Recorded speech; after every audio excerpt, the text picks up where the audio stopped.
संकट में संकट मोचन हनुमत राम से आ मिले। सीता को खोजे आशा के मुरझाए सुमन खिले। लंका पहुँचे अवध बिहारी दुष्ट दशानन को संहारी।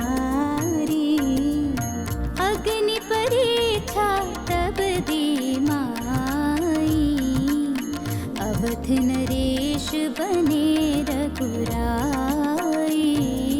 अब और नहीं रो पाऊंगा स्वयं को। अभी जाकर बालकों को बता देता हूँ कि मैं कौन हूँ। कथा है मर्यादा पालन अभिराम। ये कथा है मर्यादा पालन अभिराम की। सब सुधि जन करिए कथा श्रवण श्री राम की।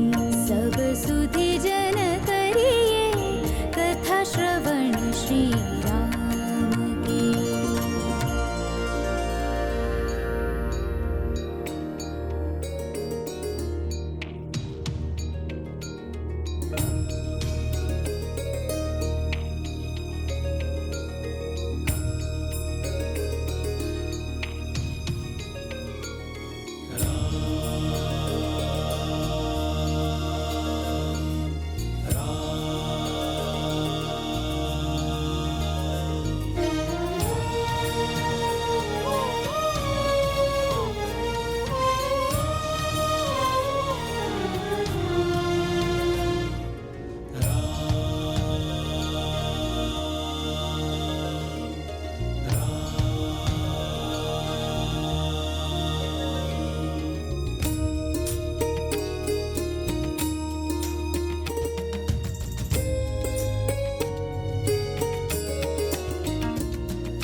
अब प्रभु से अपने पुत्रों के मिलन का क्षण आ गया है। प्रणाम प्रभु श्री राम।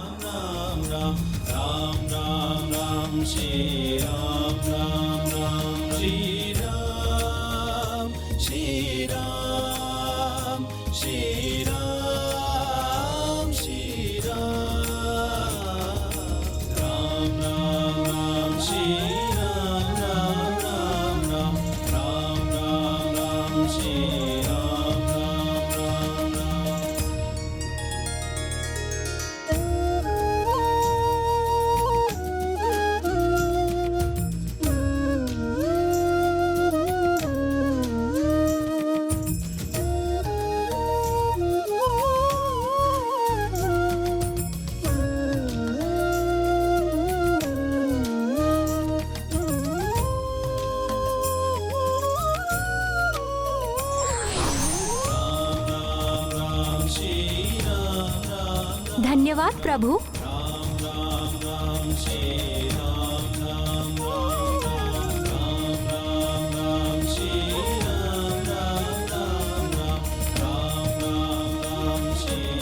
कौन हो तुम दोनों? क्या नाम है तुम्हारे? मेरा नाम कुश है और मेरा नाम लव है। कुश, लव लव कुश। बहुत सुंदर नाम है तुम्हारे।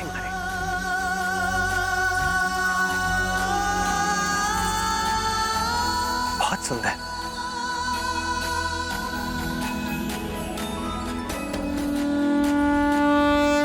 प्रभु को तो आभास ही नहीं है कि उनके कोई पुत्र भी हैं और मैं माता को दिए वचन से बद्ध हूँ। सब जानकर भी मैं प्रभु को सत्य से अवगत नहीं करा सकता। अब तो आशा है कि ये बालक ही कुछ ऐसा करें जिससे आज इन पिता पुत्रों का मिलन हो जाए।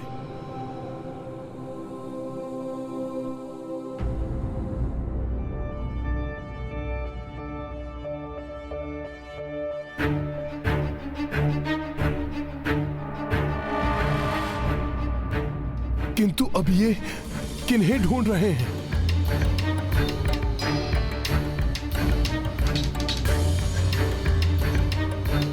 हुआ मुनि कुमारो?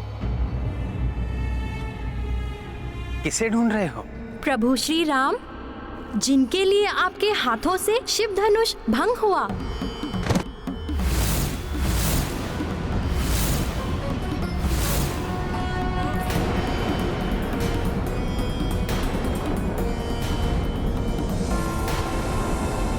जिनके लिए शूर्पणखा की नाक काट दी गई।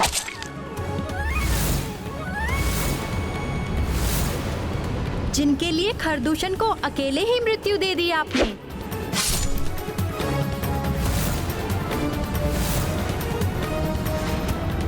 जिनके लिए लहरों पर राम सेतु बनाकर 100 योजन का समुद्र पार किया आपने।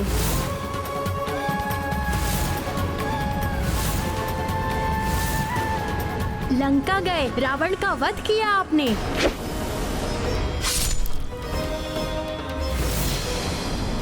वो पवित्रता की प्रतिमूर्ति देवी स्वरूपणी माता सीता कहाँ है?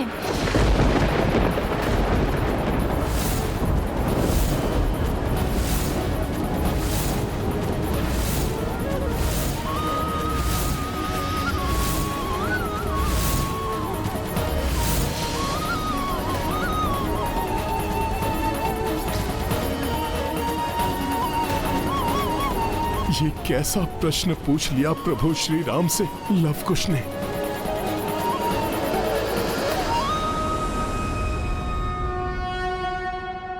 बताइए ना प्रभु श्री राम, आपकी अर्धांगिनी जो इस संपूर्ण अयोध्या की श्री समृद्धि और सुख का कारण थी, वो कहाँ है?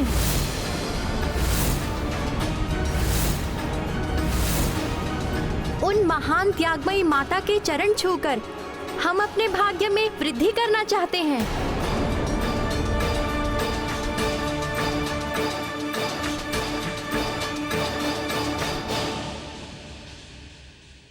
यदि इन बालकों को ये ज्ञात हुआ कि एक छोटी सी बात को लेकर माता का त्याग कर दिया है प्रभु ने, तो इन बालकों के कोमल हृदय पर न जाने क्या बीतेगी। कहीं इन दोनों राम भक्तों की श्रद्धा न टूट जाए। मैं तो प्रभु के सुख के लिए ये कर रहा था, किंतु प्रभु कहीं और अधिक दुखी न हो उठे।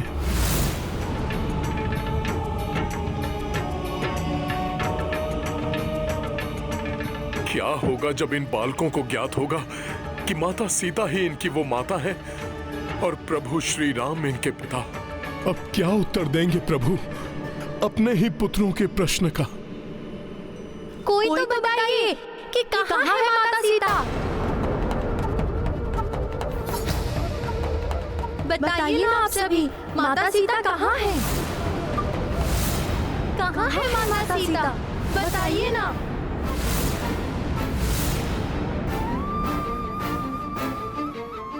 अयोध्या की पूरी राजसभा मौन क्यों है? क्या यहाँ ऐसा कोई नहीं है जो मुझे माता सीता के बारे में बता सके? या फिर कुछ ऐसा है जो कोई हमें बताना नहीं चाहता? आप सबकी ये मलिन मुख मुद्राएं, झुके हुए शीश इस सत्य का संकेत है कि माता सीता के साथ कुछ अनिष्ट हुआ है।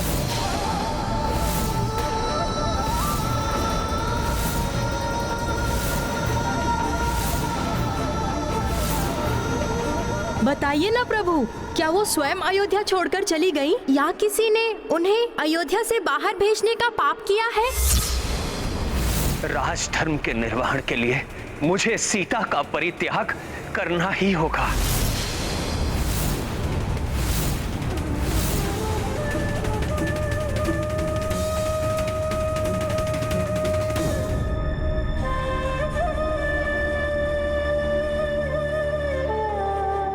बताइए ना प्रभु, माता सीता कहाँ है?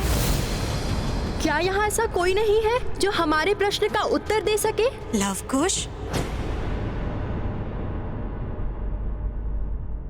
पुत्र, राजसभा की गरिमा बनाए रखने के लिए कभी कभी कुछ प्रश्नों का अनुत्तरित ही छोड़ देना उचित होता है।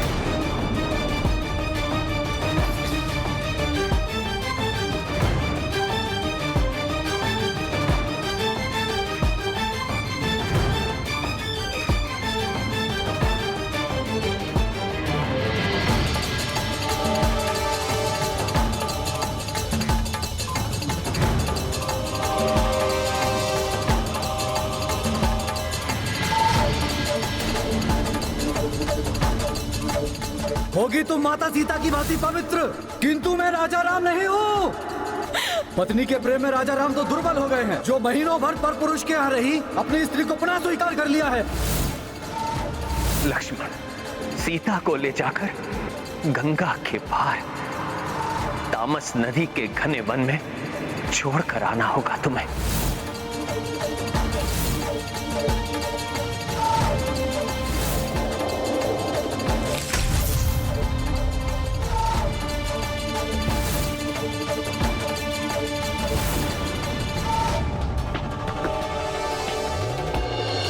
वीर हृदय की किसको सुनाए, आज व्यथित रघुराई।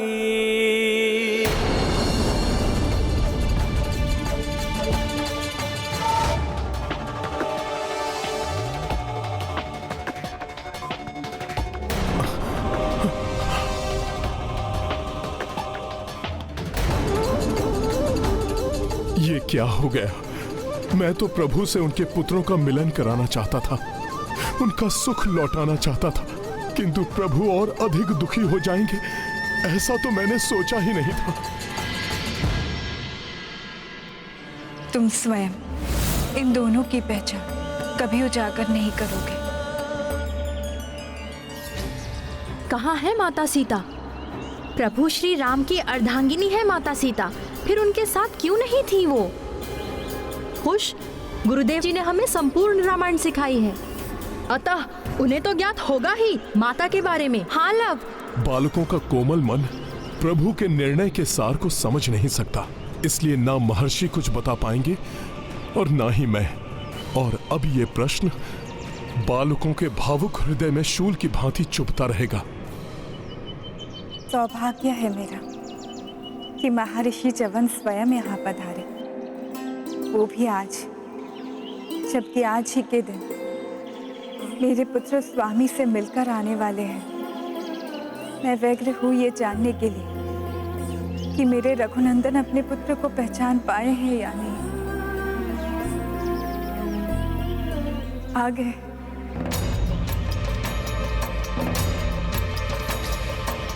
ये तो प्रसन्न नहीं दिखाई दे रहे हैं, खीनता के चिन्ह हैं इनके मुख पर। पुत्रों, ये है महर्षि च्यवन। महर्षि च्यवन, प्रणाम ऋषिवर। कल्याण हो पुत्रों। महर्षि च्यवन यहाँ पर? माता ने बताया था कि आप भी श्री राम के भक्त हैं, तो आपको तो अवश्य ज्ञात होगा कि माता सीता अयोध्या में क्यों नहीं है। हमें कोई कुछ नहीं बता रहा, किंतु आज हम माता सीता के बारे में सब जानकर ही रहेंगे।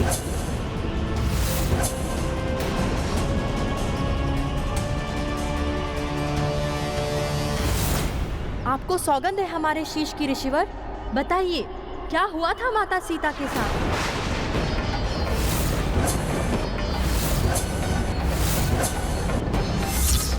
वो श्री राम की अर्धांगिनी होकर भी क्यों उनके साथ नहीं थी अयोध्या में?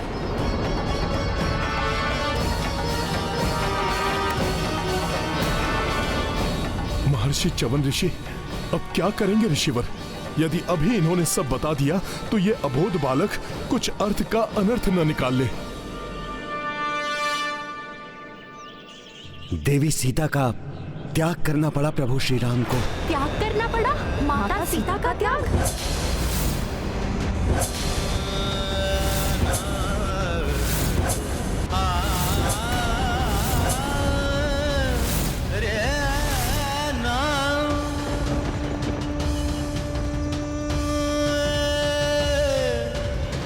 ये क्या किया आपने ऋषिवर? क्या सोचेंगे ये श्री राम के बारे में? कैसे समझेंगे कि श्री राम को विवश होकर ऐसा करना पड़ा? कहीं माता के बारे में ना बता दें कि उनकी माता ही सीता है। नहीं नहीं ऋषिवर, ऐसा नहीं करेंगे। नहीं, श्री राम मर्यादा पुरुषोत्तम है, वो ऐसा नहीं कर सकते। माता सीता के लिए उन्होंने समुद्र लांघा, रावण का वध किया, हृदय से प्रेम करते हैं वो माता सीता से, फिर कैसे उन्हें स्वयं से विलग कर सकते हैं श्री राम?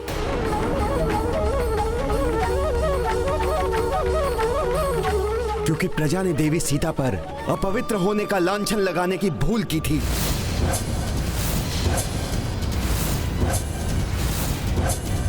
अपवित्र? अग्नि परीक्षा देकर उन्होंने अपनी पवित्रता का प्रमाण दे दिया था, फिर कोई कैसे उन्हें लांछित कर सकता है? वो देवी सीता के पतिव्रत धर्म की अग्नि परीक्षा थी और ये राजा श्री राम के राजधर्म की अग्नि परीक्षा थी। राजा को अपनी प्रजा की इच्छाओं के समक्ष अपने सुखों का ही नहीं, अभी तो अपने परिजनों का भी त्याग करना पड़ता है। ऐसा करके प्रभु श्री राम ने आदर्श राजा की मर्यादा का उदाहरण प्रस्तुत किया है संसार के समक्ष। नहीं, ये निष्ठुरता है, अनुचित किया है प्रभु कहलाने वाले श्री राम ने।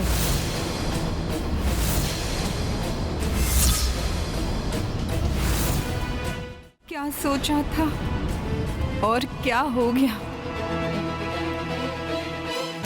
ये तो बड़ा ही अनर्थ हो गया। इन्हें ज्ञात नहीं है कि इनकी माता ही सीता है। ऐसी स्थिति में भी ये इतने अधिक रुष्ट है प्रभु से, और जब इन्हें ये ज्ञात होगा कि इनकी माता के साथ ही ये सब हुआ है, तब कहीं ये अपने पिता से ही विद्रोह न कर बैठे, मिलन के स्थान पर शत्रुता न हो जाए। जिन श्री राम ने अपनी उन अर्धांगिनी का त्याग किया, जिन्होंने पग पग पर उनका साथ दिया, राजसी सुख त्याग कर वन वन भटकी, रावण से प्रताड़ना सही, किंतु अपने श्री राम के सम्मान में तनिक भी कमी नहीं आने दी उन्होंने।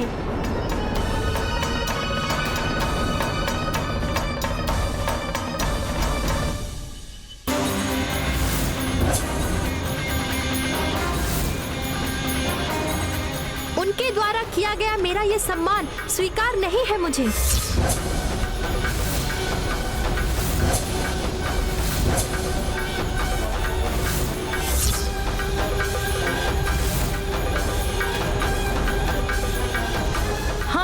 नहीं चाहिए हमें श्री राम का ऐसा सम्मान।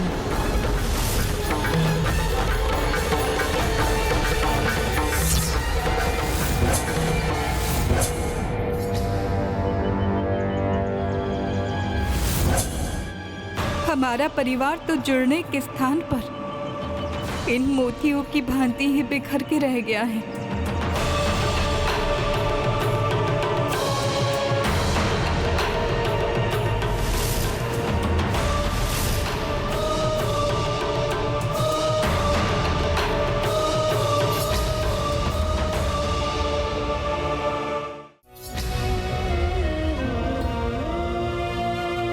और क्या करूं मैं? कितनी मर्यादा का पालन करूं मैं? और क्या कराना चाहता है ये राजधन मुझसे? टूट कर बिखर चुका है ये राम।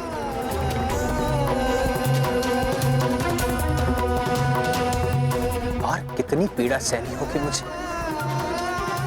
कितनी पीड़ा।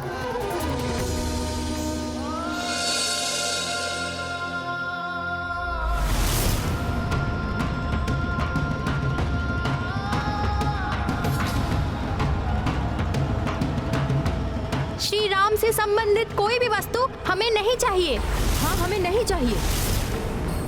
लव कुश त्रुटि हुई है तुमसे प्रभु श्री राम को समझने। माँ, उन्हें प्रभु मत कहिए। स्थिति तो और भी गंभीर होती जा रही है। पुत्र, ऐसा नहीं कहते। वो तो माता सीता जैसी पतिव्रता का त्याग करने वाला प्रभु कहलाने के योग्य कदापि नहीं हो सकता। माँ, कल्पना करके तो देखिए, वो प्रभु राजभवन में बैठे हैं और उनकी अर्धांगिनी वो कैसे कैसे कष्ट सहकर अपना जीवन व्यतीत कर रही होंगी। जीवन भर का विश्वास तोड़कर कोई अपनी जीवन संगिनी को छोड़ दे तो कितनी पीड़ा होती है उस जीवन संगिनी के हृदय में। एक एक क्षण कैसे बिताती है वो, आपको देखकर इतना तो बोध हो ही गया है हम भाइयों को।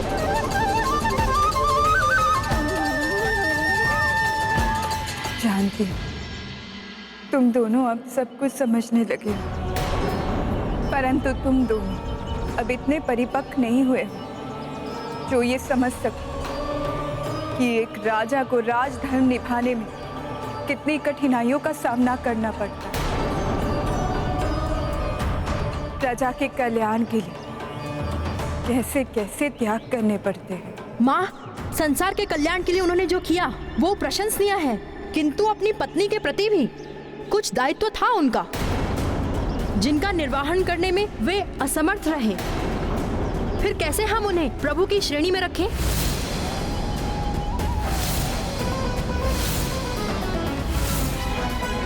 पुत्रों, तुम दोनों जिन्हें अपना पिता मानने से अस्वीकार कर रहे हो वो तुम्हारे अपने पिता हैं। अब क्या होगा? कैसे जुड़ेगा मेरे प्रभु का परिवार?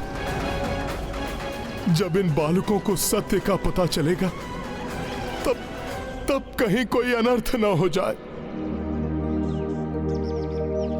ये है रामायण, रामचंद्र गुण धाम की, सब सुधि जन करिए।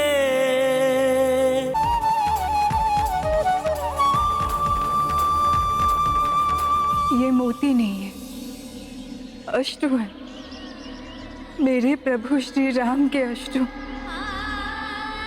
उनकी सीते की अश्रु, दोनों की प्रतीक्षा की अश्रु। माता, इन मोतियों को पिरोना आप ही के हाथों में है, और लव कुश ही वो धागा है जो पुनः इस माला को एक सूत्र में पिरो सकते हैं। पुत्री, हनुमान सत्य कह रहे हैं। किसी भी कार्य को भाग्य के भरोसे नहीं छोड़ना चाहिए। भाग्य कर्म पर ही आश्रित होता है। अतः कर्म करो, श्री विद्या की उपासना करो। हाँ पुत्री, माता ललिता देवी के सहस्त्र नामों का जप करते हुए व्रत रखकर उनकी पूजा करें। समस्त संसार को अपनी आंचल की ममता भरी छांव में सहेज कर रखने वाली माता ललिता देवी अवश्य ही प्रभु श्री राम के बिखरे हुए परिवार को सहेज कर पुनः मिला देंगी। प्रणाम महाबली कपिश्रेष्ठ। क्या हुआ? आप पुनः चले आए? पुत्र कुश, माता ललिता देवी का नाम सुनकर मेरे मन में कौतूहल जागृत हो गया, इसलिए मैं चला आया।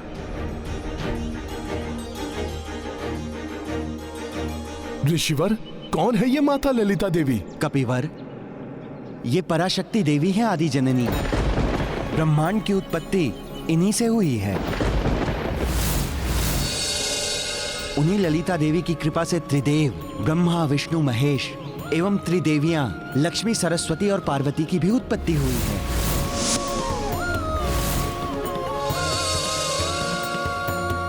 समस्त संसार का सृजन उन्हीं की शक्तियों से हुआ है।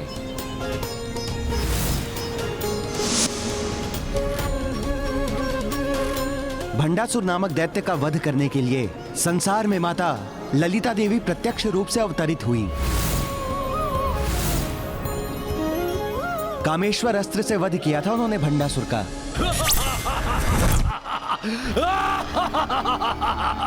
विनाश, महाविनाश। भंडासुर नाम है सर्वनाश का।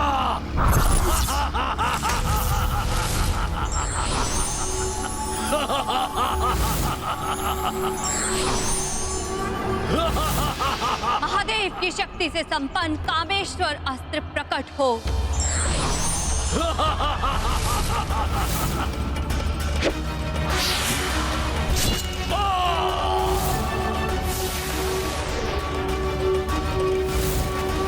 भगवान हैग्रीव ने महर्षि अगस्त्य को बताया था कि कलयुग में माता ललिता देवी का ज्ञान प्रत्यक्ष होगा।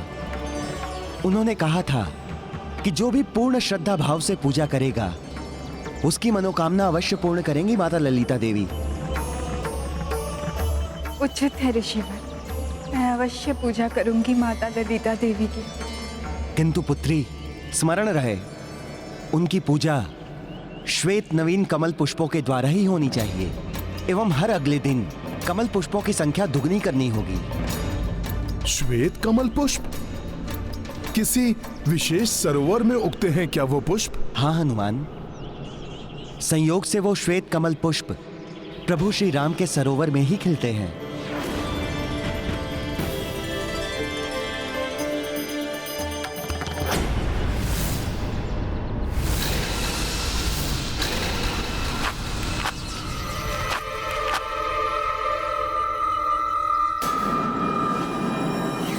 अब ये दोनों कहाँ चले गए? इनका आयुध भी नहीं है। किंतु बिना बताए ये दोनों आश्रम से कैसे चले गए?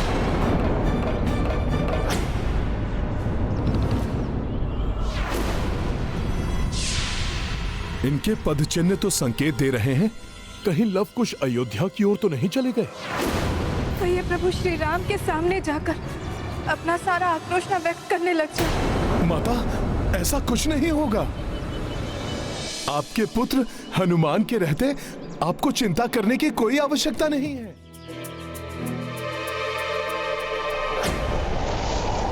कहां गए लव कुश?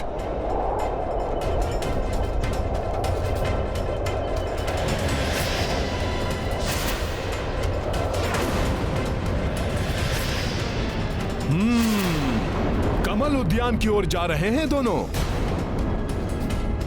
अर्थात देवी ललिता की पूजा की बात इन्होंने भी सुन ली, इसीलिए ये कमल पुष्प लेने जा रहे हैं। किंतु इन्होंने पूरी बात तो नहीं सुन ली। कहीं इन्हें ज्ञात तो नहीं हो गया कि इनकी माता ही माता सीता है? नहीं नहीं, यदि ऐसा होता तो ये उद्यान के स्थान पर सीधा राजभवन में जा पहुंचते।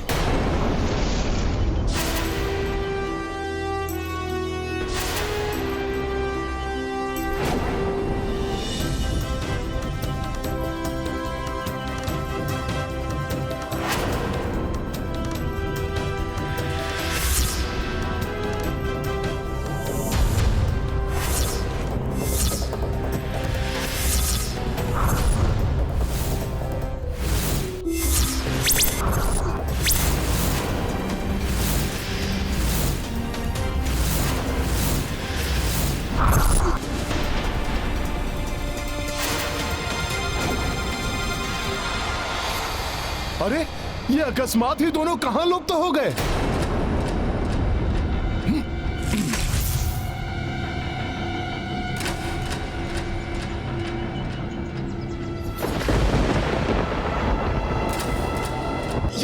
ये कैसी ध्वनि है?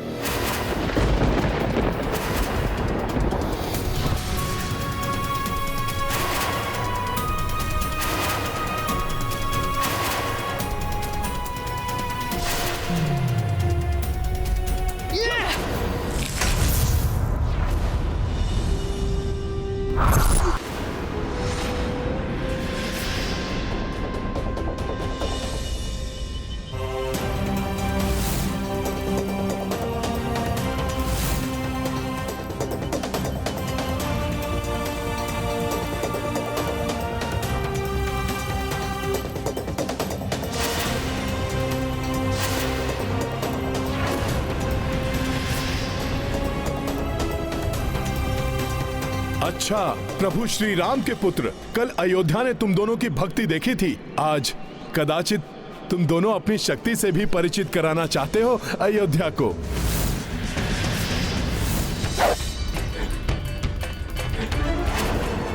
ये अकस्मात किसने आक्रमण किया हम पर?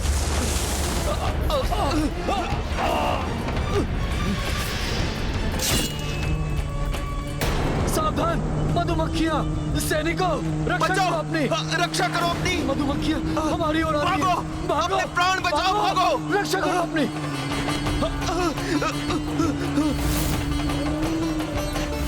पहरेदारों, रक्षा करो अपनी।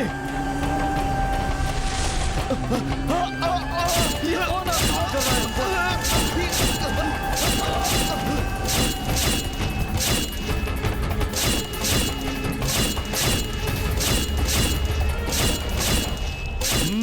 अचूक लक्ष्य भेदन, त्वरित गति और दृढ़ इच्छा शक्ति।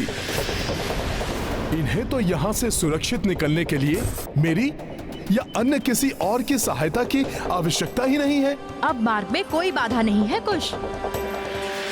हाँ, अब शीघ्र ही पुष्प ले लेते हैं। चलो। यहाँ से बिना अनुमति कुछ भी लेना कठिन है बालकों।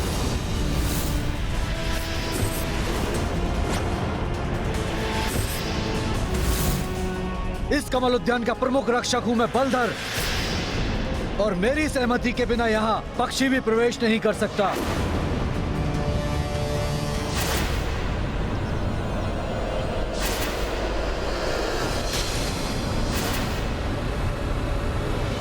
ओहो, यहाँ ये बलधर और वहां लक्ष्मण भैया और भरत भैया। यदि इन्हें भनक भी मिल गई कि क्या हो रहा है यहाँ, तो ये स्थिति दुरूह हो जाएगी। मुझे ही स्थिति को संभालने के लिए कुछ तो करना होगा।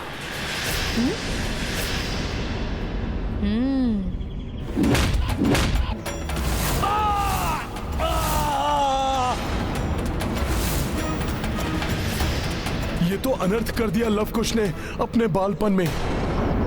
ये तो उद्यान के रक्षक बलधर का स्वर है।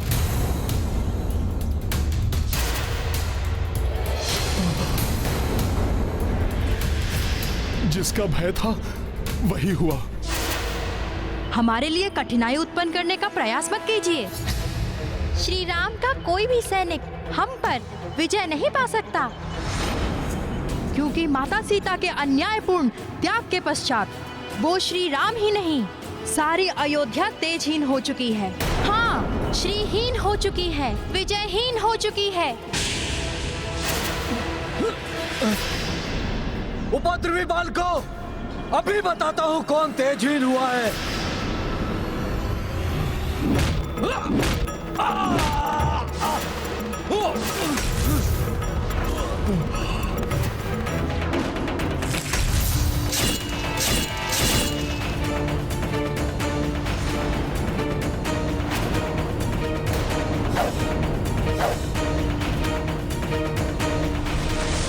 इतने तीव्र बाण प्रहार किसके मध्य युद्ध होने लगा है।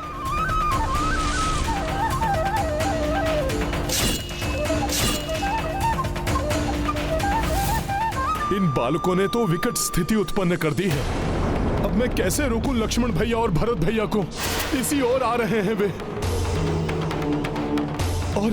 और लक्ष्मण भैया का क्रोध भी तो अनियंत्रित हो जाता है। ये क्या किया तुमने दुष्ट बालकों? मुझसे परिहास करने का कठोर दंड मिलेगा तुम्हें।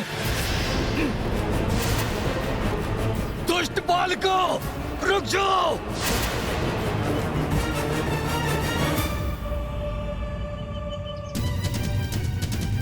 कहीं ये इन्हें लवकुश के बारे में न बता दे। बलधर, किसने किया तुम्हारे साथ ऐसा? सखा।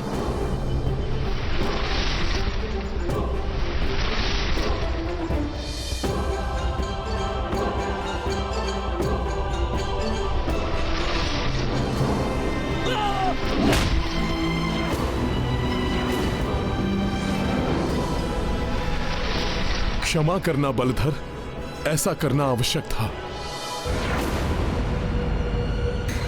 हनुमान, ये हनुमान क्या कर रहे हैं? किंतु ये बाण हनुमान के नहीं, कोई शत्रु है निकट ही कहीं, जो बहुत तेज एवं चालाक है।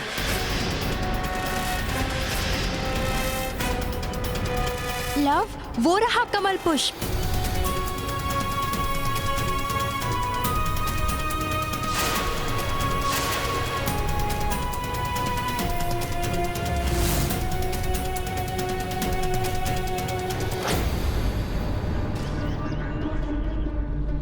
सरोवर में।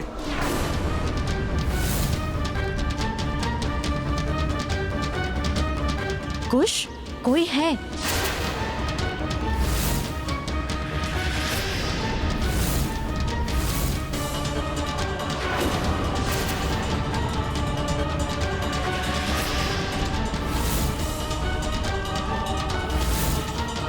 कहीं लक्ष्मण भैया और शत्रुघ्न भैया लवकुश को देख न ले। मुझे कोई युक्ति लगानी होगी। ये तो और ही विकट स्थिति उत्पन्न हो गई।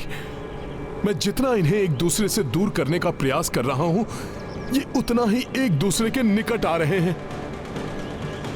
अब क्या करूं मैं? कैसे रोकूं इन्हें? इनकी मुठभेड़ हुई तो अनर्थ हो जाएगा।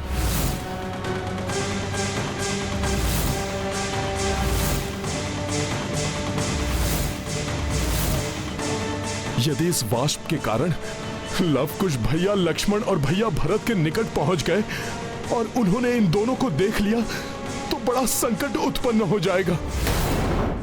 जिसका भय था वही हो रहा है। ये तो एक दूसरे की ओर बढ़ रहे हैं।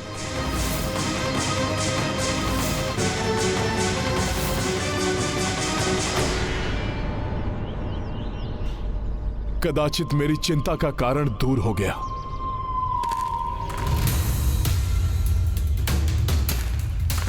भारत भैया, ये ध्वनि प्रतीत होता है यहाँ पर कोई है।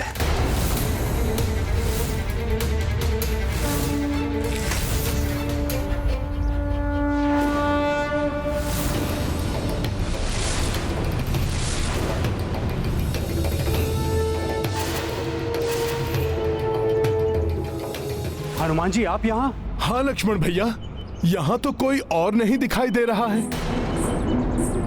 प्रतीत होता है वो जो भी थे इस वाष्प की आड़ में यहां से निकल गए। किंतु वो यहाँ आए क्यों थे? क्या चाहिए था उन्हें?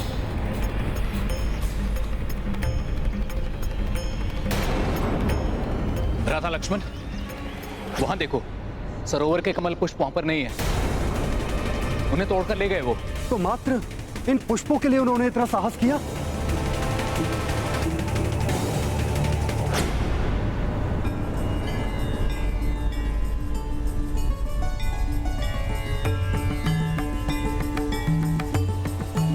कुश, अब चले भीतर? हाँ लव, चलो। माता ललिता, मेरी चिंता दूर करने की कृपा कीजिए माँ। सकुशल लौट आए मेरे लवकुश।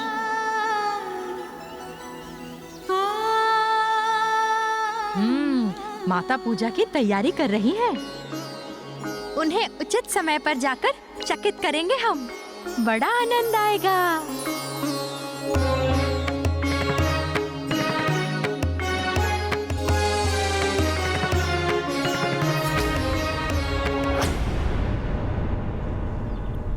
और सब व्यवस्था तो हो चुकी, किंतु श्वेत कमल पुष्प, उनका क्या? स्मरण रहे, उनकी पूजा श्वेत नवीन कमल पुष्पों के द्वारा ही होनी चाहिए। माँ, लवकुश के होते हुए उनकी माँ बिना पुष्पों के पूजा करे, ये कैसे संभव है?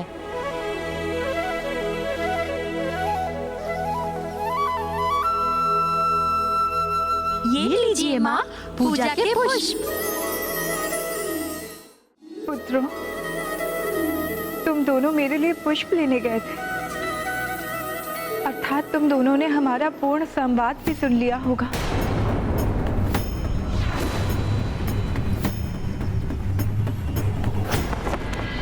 भैया, सरोवर के मुख्य रक्षक बलधर के अनुसार उन दोनों बालकों ने बिना अनुमति के यहाँ प्रवेश किया।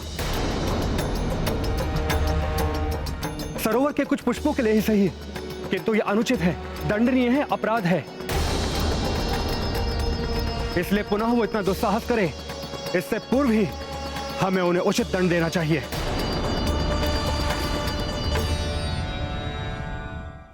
ये आयु अनुभवों से सीखने की होती है।